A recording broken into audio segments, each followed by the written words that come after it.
So smart wheelchairs are defined as either a standard powered wheelchair to which a computer and a collection of sensors have been added, or a mobile robot base to which a seat has been attached.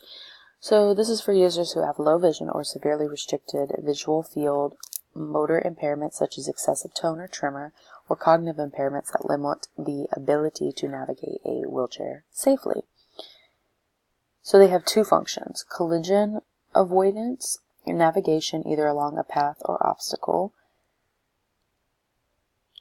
So the sensors detect obstacles in the path that will slow or stop or provide some form of warning for the user, so that they can maneuver around it or avoid it. There's 4 types of sensors. There's infrared, sonar, laser, rangefinders, and computer vision. They are categorized as contact or proximity.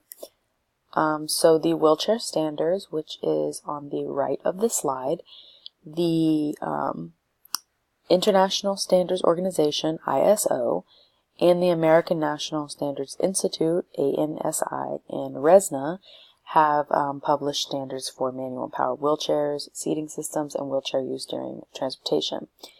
So these are technically not required. They are voluntary, but they have strong motivations for companies and manufacturers to adhere to them.